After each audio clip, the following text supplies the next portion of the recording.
오늘은 사도행전 19장 1절에서 7절 말씀 본문 가지고 너희가 무슨 세례를 받았느냐 제목의 말씀 전하겠습니다. 제가 과거에 섬기던 교회에서 한 번은 세례를 받을 분들을 모집을 했습니다. 그때 한 남자 성도님이 세례를 다시 받고 싶다고 상담을 요청을 했어요.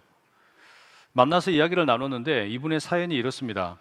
본래 신앙생활을 하지 않다가 군대에서 교회를 나가게 되었답니다. 뭔가 영적인 커다란 변화가 있어서가 아니고 교회에 가면 초코파이 주니까 초코파이가 전도를 한 거예요. 여러분, 초코파이는 사랑입니다.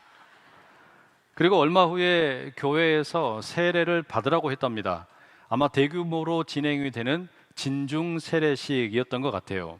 성경에 대해 잘 아는 것도 없고 믿음이 깊지도 않았는데 얼떨결에 세례 예식에 참여하게 되었습니다. 무릎을 꿇고 앉아서 자신의 순서를 기다렸습니다. 자신 앞에 한 목사님이 오셨고 세례 공식을 따라 선포를 하시는데 자기 이름이 아니라 다른 이름을 불렀대요. 허 요한에게 세례를 주노라 이렇게 해야 되는데 이승혜에게 세례를 주노라 이렇게 한 거예요. 왜 그랬겠습니까? 자신이 입고 있던 군복에 자기 이름이 아니라 다른 이름이 새겨져 있었습니다. 다른 군인의 군복을 빌려 입었던 거거든요.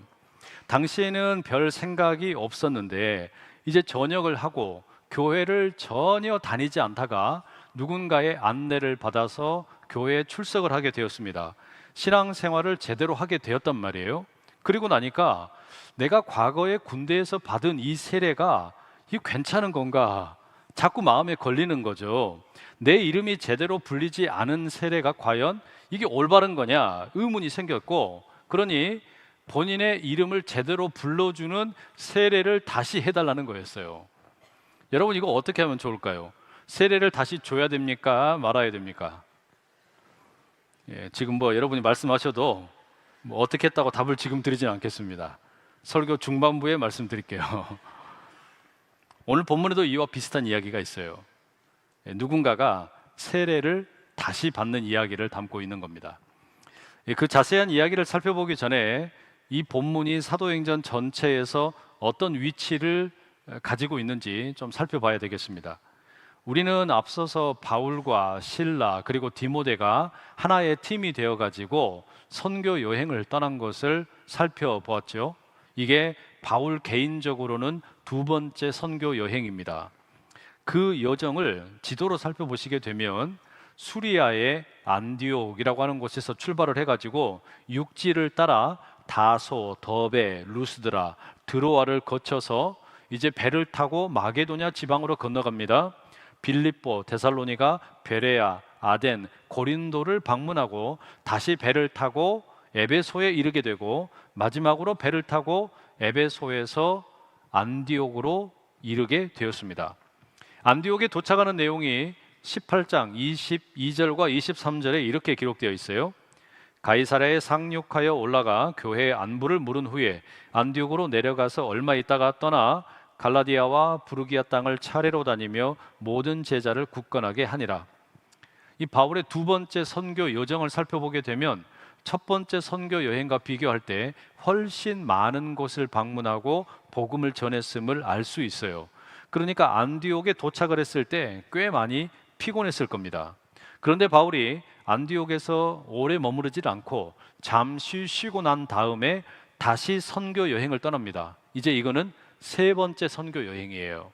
이 세 번째 선교 여행의 내용이 18장 23절에서부터 21장 16절까지 이어집니다.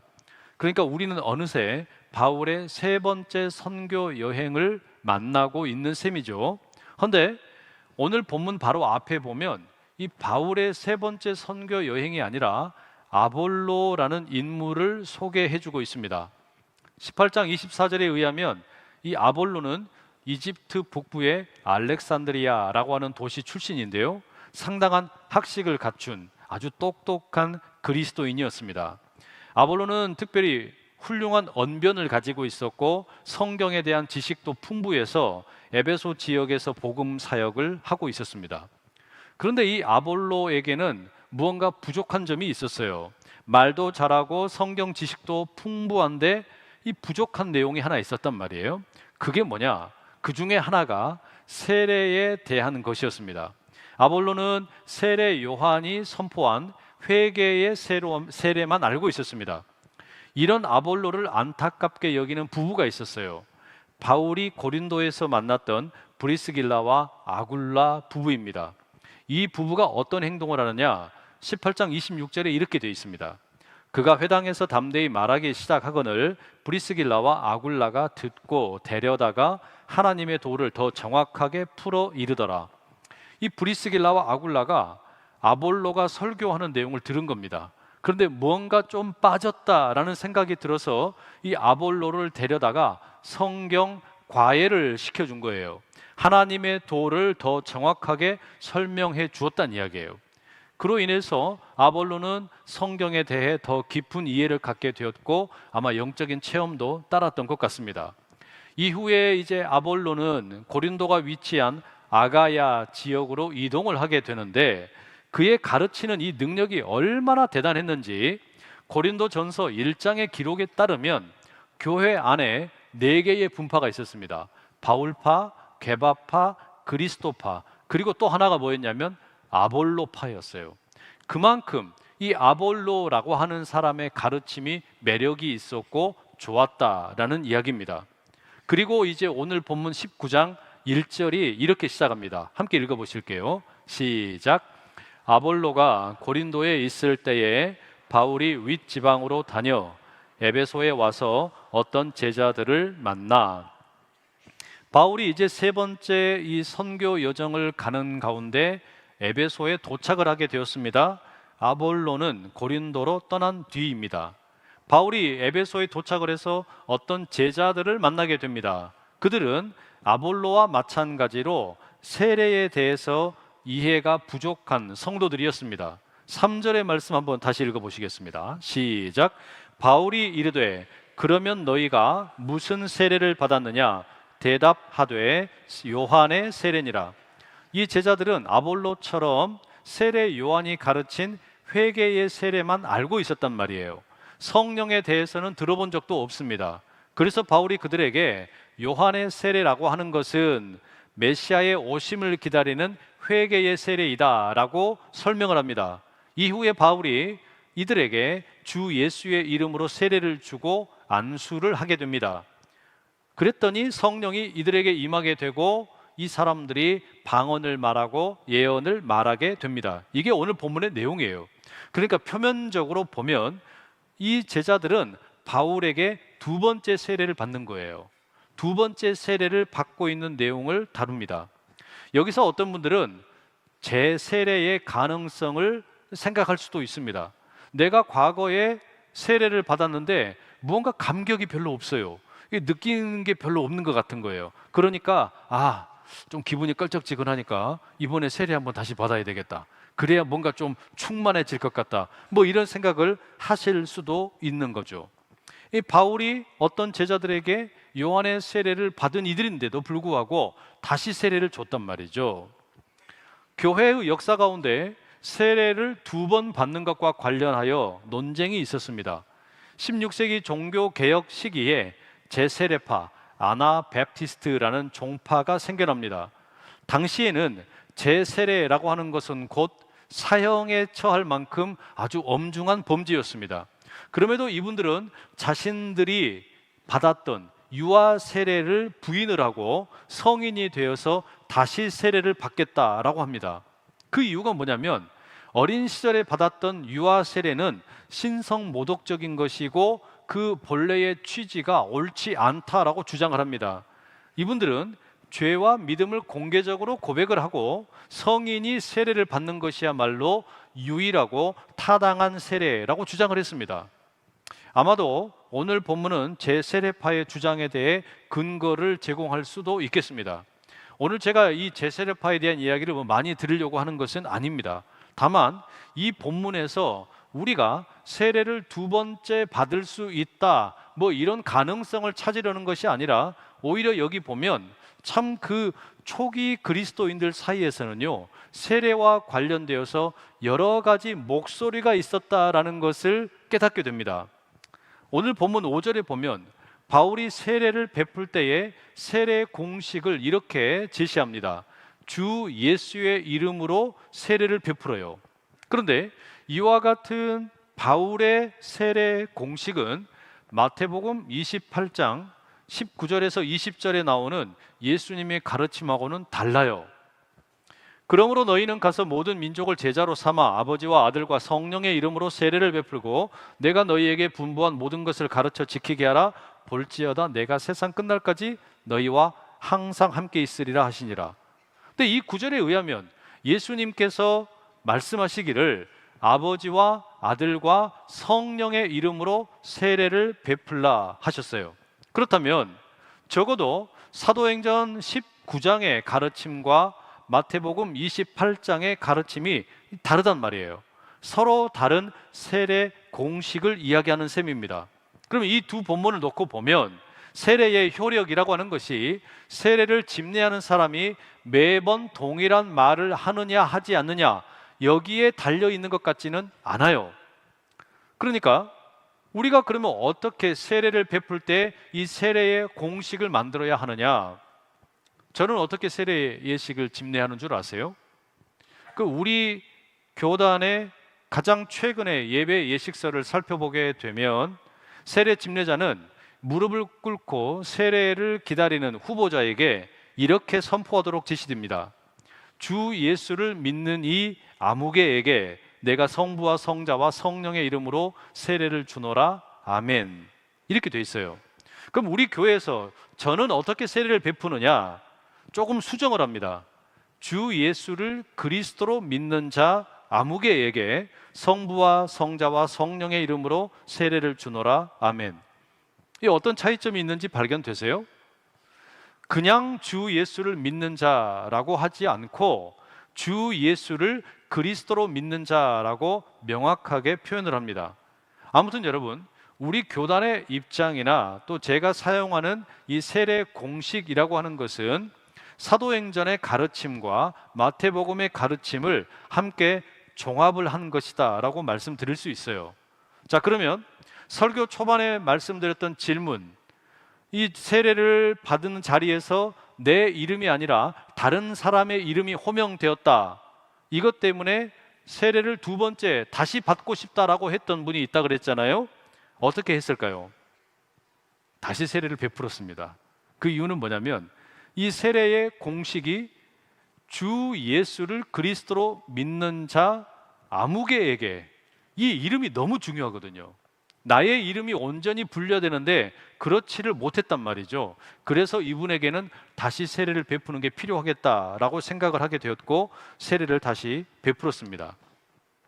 사실 세례와 관련된 논쟁은 이와 같은 세례 공식만이 아닙니다. 이 외에도 세례의 방식에 대해서도 이런저런 주장들이 있습니다. 예를 들어 세례를 베풀 때에 이 세례 후보자를 물에다가 완전히 잠기도록 집어넣을 것인지, 아니면 머리에다가 물을 부을 것인지, 아니면 머리에 물을 흩어 뿌릴 것인지, 아니면 손에 물을 적셔가지고 머리에다가 그냥 얹을 것인지, 뭐 이와 같은 방법상의 차이가 꽤 다양하게 있습니다. 심지어 그게 한 교단의 정체성이 되기도 합니다. 그죠? 자, 우리 교단에서는 어떨까요? 제가 방금 말씀드린 완전히 잠기는 방식이 되었든, 머리에 물을 붓는 방식이 되었든, 물을 흩뿌리는 것이 되었든, 손에 물을 담아서 머리에 얹는 것이 되었든, 이 네 가지 다 사용할 수 있습니다. 그래서 우리 교단의 이름이 통합입니다. 안산제일교회 세례 예식 역시 이 교단의 입장을 따라서 다양한 형식을 취하고 있습니다.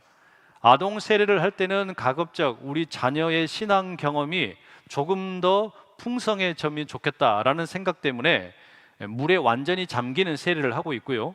또 다른 경우에는 물을 머리에 붓거나 뿌리는 그런 방식을 취하고 있습니다. 근데 앞으로는 세례를 베풀 때에 가급적이면 모든 경우에 이 물에 완전히 잠기는 세례를 하고 싶습니다. 왜냐하면 마음가짐부터가 다르더라고요. 물이 완전히 들어가야 된다 그러니까. 그래서 더 커다란 욕조를 하나 구입을 해야 될 것 같아요.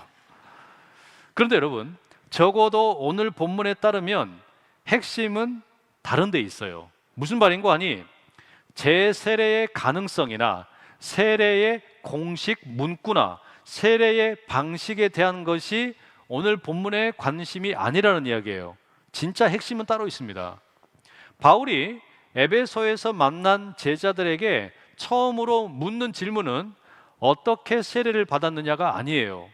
무슨 세례를 받았느냐라고 하는 것도 아닙니다. 어떻게 세례를 받았느냐 이것도 아니에요. 2절의 말씀 한번 같이 읽어보실게요. 시작. 이르되 너희가 믿을 때에 성령을 받았느냐? 이르되 아니라 우리는 성령이 계심도 듣지 못하였노라. 바울이 물어본 첫 번째 질문이 뭡니까? 당신들은 성령을 받았습니까? 이거였어요. 바울은 제자들에게 이걸 묻고 있는 겁니다. 여러분은 여러분의 삶을 성령의 인도하심 속에서 살고 있습니까? 그 성령에 대해서 열려 있고 충만하며 인도함 받고 있습니까? 여러분의 삶에 살아계신 하나님의 임재가 정말로 있습니까? 바울은 이걸 물어본 거였다는 이야기예요. 이게 본문의 핵심 질문이고 오늘 우리 신앙 공동체에도 동일하게 던져지는 질문입니다. 우리가 어디서 어떻게 세례를 받았든지 간에 성령의 인도하심을 받고 있느냐? 지금 성령 안에서 나의 삶은 어떠하냐? 그러니 우리는 지금 어떻게 우리 자신의 세례를 살아내고 있느냐? 혹시 우리는 성령이 아닌 다른 것 안에 거하고 있는 것은 아닌지, 성령의 인도하심은 애써 무시하고 다른 것에 끌려다니고 있는 것은 아닌지, 돈이나 욕망이나 세상의 가르침에 마음을 홀딱 뺏겨버린 것은 아닌지, 바울은 바로 그런 질문을 우리에게 하고 있는 셈입니다. 또 하나 우리가 좀 눈여겨볼 게 있어요. 바울이 이 제자들에게 세례를 하고 안수를 합니다. 그랬더니 이 사람들이 방언을 말하고 예언을 말하게 됩니다. 6절과 7절 이렇게 돼 있죠. 바울이 그들에게 안수함에 성령이 그들에게 임하심으로 방언도 하고 예언도 하니 모두 12사람쯤 되니라. 자, 그럼 여러분, 성령의 인도하심 속에 살고 있다라는 질문은 이 사람들이 방언을 하고 예언을 했다라고 하는 것으로 충분한 답변이 되겠습니까? 그렇지가 못해요. 만약에 바울이 가정을 한번 해봅시다. 1년 뒤에 에베소에 다시 왔습니다. 그리고 이 제자들을 다시 만나가지고 묻습니다. 성령을 받았습니까? 라고 질문을 했어요. 그랬더니 이 사람들이 물론이죠. 바울 선생님, 우리가 작년에 만났잖아요. 그리고 바울 선생님이 우리에게 세례를 주었고 그때 우리가 방언을 말했고 예언을 말했던 거 기억나지 않습니까? 그러면 바울이 뭐라고 대답할까요? 아마 이렇게 말할 겁니다. 좋습니다. 그런데 그 이후로는 성령 안에서 무엇을 했습니까? 여러분, 궁극적으로 우리가 예수님을 믿어서 고린도후서 5장 17절의 말씀처럼 누구든지 그리스도 예수 안에 거하는 자에게는 새로운 생명이 주어지게 되는데, 이 과정에서 나의 신앙을 공적으로 표현하는 게 세례예요. 이 세례를 경험하는 것은 대부분 이제 우리의 신앙생활의 초창기에 일어나는 일입니다. 하지만 우리의 신앙생활에 있어서 초창기에 경험하는 은혜나 감격이 우리의 신앙생활 전체를 대변하게 내버려 두면 안 됩니다. 처음 예수를 믿으면 당연히 감격스러워요. 내가 그렇게 죄를 많이 짓고 살았는데, 문제가 많았는데, 병에 걸렸었는데 예수를 믿었더니 그 문제가 해결되기도 하고 병에서 고침받기도 하고 은혜를 너무 많이 받게 되는 경우들이 있다는 이야기예요. 그러나 그런 어떤 내 신앙생활의 초창기에 경험했던 사건들이 전부가 되면 곤란하다는 이야기예요. 나의 신앙생활의 출발점이지 종착점이 아닙니다. 바울이 안수한 후에 이 사람들이 방언을 말하고 예언을 말했다라고 하는 것은 이 사람들의 신앙이 완성되었다는 뜻이 전혀 아닙니다. 비록 이 본문의 이야기는 오늘 여기서 끝나지만 이 제자들의 삶은 계속 이어졌을 겁니다. 그들은 여전히 배워야 할 것이 많이 있고 성령의 인도하심을 따라서 살아가야 할 길은 아직도 많이 남아 있습니다. 그러니까 우리는 이 세례와 관련하여 이렇게 결론 내릴 수가 있어요. 세례의 중요한 의미와 가치라고 하는 것은 우리가 세례를 받을 때 일어나는 일이 아니라 우리가 세례를 받은 후에 일어나는 일을 통해 드러납니다. 여러분 여기 앉아 계신 분들 가운데 아마 대부분 세례를 받으셨을 텐데 여러분이 받으신 세례의 가치, 그 의미라고 하는 것은 세례 받을 때 무슨 일이 일어났느냐, 그것보다 세례 받은 후에 내가 어떻게 살고 있느냐, 세례 받은 이후에 무슨 일이 일어났느냐, 이게 더 중요하다는 이야기예요. 그걸 다른 성경의 이야기로 말해보는 것이 좋겠습니다. 구약 성경 민수기 21장에 보면 이스라엘 백성들이 광야의 길을 걷다가 광야에 거친 길 때문에 마음이 상하는 그런 이야기가 나옵니다. 하나님과 모세에게 원망을 퍼붓습니다. 아니 왜 우리를 이집트에서 끄집어내어 가지고 이 광야에서 죽게 하느냐, 여기는 물도 없고 음식도 없다. 하나님께서 뭐 만나를 주시고 메추라기를 주시는데 이런 보잘것없는 음식, 이제는 진저리가 난다, 맛도 없다, 뭐 이렇게 원망을 퍼부었죠. 그랬더니 하나님께서 이스라엘에게 불뱀을 보내십니다. 아니 선하신 하나님께서 어떻게 이런 일을 행하실 수 있느냐라는 생각이 드실 수도 있어요. 그런데 이 이야기의 핵심은 하나님이 선하신 분이 아니다, 뭐 이런 게 아니에요. 그럼 그게 뭐냐? 백성들이 광야의 길을 가면서 어려움을 만났어요. 그런데 이 어려움을 믿음으로 대처하지 못하니까 상황이 더 악화되었다라는 겁니다. 하나님께서 분명히 이스라엘 백성들을 홍해 바다를 가르셔서 건져내 주셨는데, 구원해 주셨는데, 그 이후에 새롭게 어떤 어려움이 찾아오고 문제가 생겼을 때 이걸 믿음으로 대처하지 못하면 더 악한 일이 기다리고 있는 겁니다. 결국에 불뱀 때문에 상당수의 백성들이 죽게 되었어요. 뒤늦게 백성들이 모세에게 찾아가서 하나님을 만나 살 길을 찾아달라고 애원을 합니다. 하나님께서 모세에게 말씀하시죠. 놋뱀을 만들어서 장대 위에 높이 달아 올려라. 그걸 보면 살게 될 것이다 말씀하셨습니다. 뱀에게 물린 자가 놋뱀을 쳐다보았더니 정말로 살아나게 되었어요. 새로운 생명을 얻은 겁니다. 그런데 성경 어디에도 불뱀이 사라졌다는 이야기는 없어요. 불뱀은 여전히 그 근처에 있는데 장대에 달린 놋뱀을 본 사람들이 살아나게 된 겁니다. 요한복음 3장 14절 15절에 예수님께서는 이 놋뱀의 이야기를 자신에게로 상징적인 사건으로 인용하여 말씀하십니다. 모세가 광야에서 뱀을 든 것 같이 인자도 들려야 하리니 이는 그를 믿는 자마다 영생을 얻게 하려 하심이니라. 늦은 밤에 자신을 찾아온 니고데모에게 예수님께서 하신 말씀이에요. 명백하게 예수님의 십자가를 미리 말씀하고 계시는 거죠. 십자가에 달리신 예수님을 바라보는 자, 그분을 믿는 자에게 영생이 주어질 것이다 말씀을 하셨습니다. 바로 이 믿음을 공식적으로 고백하는 사람에게 세례를 줍니다. 주 예수를 그리스도로 믿는 자에게 아버지와 아들과 성령의 이름으로 세례를 베푼다는 이야기예요. 그러니까 세례를 받는다라는 게 무슨 이야기냐? 구약 성경의 표현으로 바꾸자면 민수기 21장에 나오는 것처럼 장대 위에 높이 달린 놋뱀을 보는 거예요. 그리고 십자가에 달리신 예수님을 믿는 거예요. 바로 그런 자들에게 영생이 주어졌음을 확인하는 예식이라는 이야기입니다.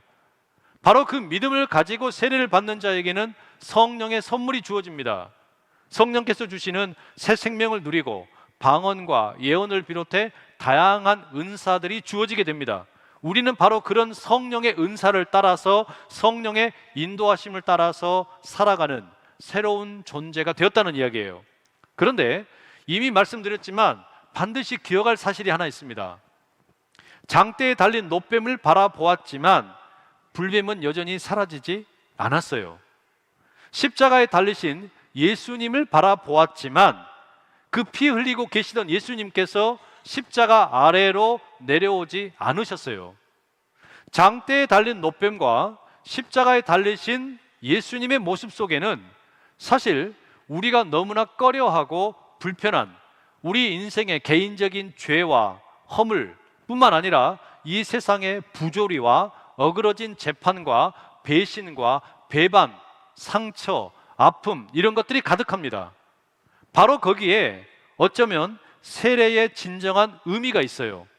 세례라고 하는 것은 문제가 해결되기를 바라는, 요행을 바라는 자리가 아닙니다.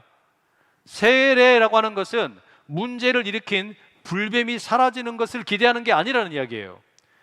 불뱀은 그대로 있어요.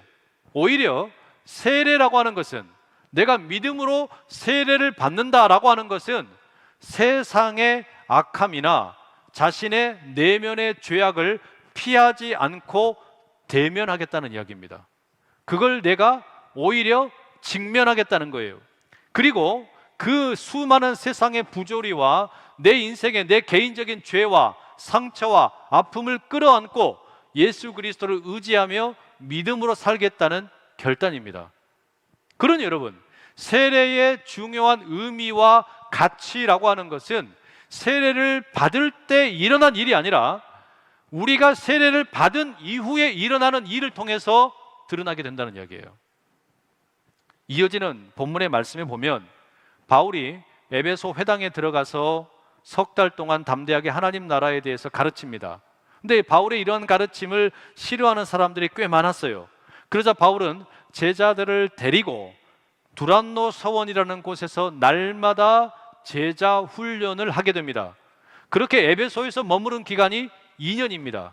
상당히 긴 시간 동안 에베소에 머물렀어요. 아마 그 두란노 서원에 바울이 가르치는 자리에 바울로부터 세례를 받았던 사람들도 함께 했을 겁니다. 거기서 그 사람들은 내가 세례 받았으니까, 내가 성령의 능력을 받았으니까, 내가 방언을 말하고 예언을 말하니까 이제 나는 충분하다, 그렇게 생각한 것이 아니라 세례를 받은 내가 앞으로 어떻게 살아야 하는가, 세례를 받은 나는 내가 믿는다라는 것이 도대체 뭔가 더 깊게 고민하고 자기의 신앙을 깊게 다듬어가는 시간을 가졌을 겁니다. 마찬가지예요. 주 예수를 그리스도로 믿는 자에게 아버지와 아들과 성령의 이름으로 세례가 주어집니다. 이건 너무나 어마어마한 일이에요. 여기 계신 대부분은 세례를 그렇게 받으셨어요. 이 세례, 그리고 그 믿음의 고백은 결코 단순한 일이 아닙니다. 믿습니다라고 외쳐서 되는 게 아니에요. 입으로 그냥 고백한다고 끝나는 일이 아니라는 이야기입니다. 사실상 믿음으로 고백하고 세례를 받는다라는 것은 내 삶을 온전히 헌신하겠다는 이야기입니다. 예수 그리스도에게 온전히 바치겠다는 이야기예요. 그리고 그 십자가에 나타난 수많은 죄악과 그 세상의 부조리를 내가 몸소 직면하고 그것을 세상의 법칙이 아니라 하나님께서 예수님을 통하여 행하신 것처럼 나도 그렇게 맞서서 싸우겠다는 선언이에요. 그러니 여러분, 세례를 받은 자는 어제의 은혜로 사는 자가 아닙니다. 세례를 받은 자는 오늘 필요한 만나를 반드시 먹어야 합니다. 어제 내가 받은 은혜로 오늘 살아가는 게 아니라 오늘 내게 필요한 은혜를 십자가를 바라며 날마다 공급받는 게 필요하다는 이야기예요. 그 십자가를 통해 주어지는 은혜를 날마다 누리실 수 있기를 간절히 축복합니다. 장대에 높이 달린 노뱀을 바라보는 것처럼 또한 십자가에 달리신 예수님을 날마다 바라보는 가운데 비록 내 현실 속에서 불뱀이 완전히 사라지지 않는다 할지라도 여전히 일하고 계시는 주님을 의지하며 모든 죄악 가운데, 그리고 모든 어그러진 세상 가운데 주님을 따라 살기로 결단하는 저와 여러분 다 될 수 있기를 축복합니다. 기도하겠습니다. 사랑하는 주님, 우리는 주 예수님을 그리스도로 믿는다는 고백과 함께 아버지와 아들과 성령의 이름으로 세례를 받았습니다. 장대에 달린 노뱀을 바라보듯이 십자가에 달리신 예수님을 날마다 바라보며 매일 세례를 살아내는 우리가 되게 도와주시옵소서. 이만하면 됐다라는 아니란 생각 속에 머물러 있지 않게 하여 주시고 날마다 깨어 각성하며 주님이 오늘 내게 주실 특별한 은혜를 사모하는 겸손한 우리들 다 되게 도와 주시옵소서. 예수님의 이름으로 기도드립니다. 아멘.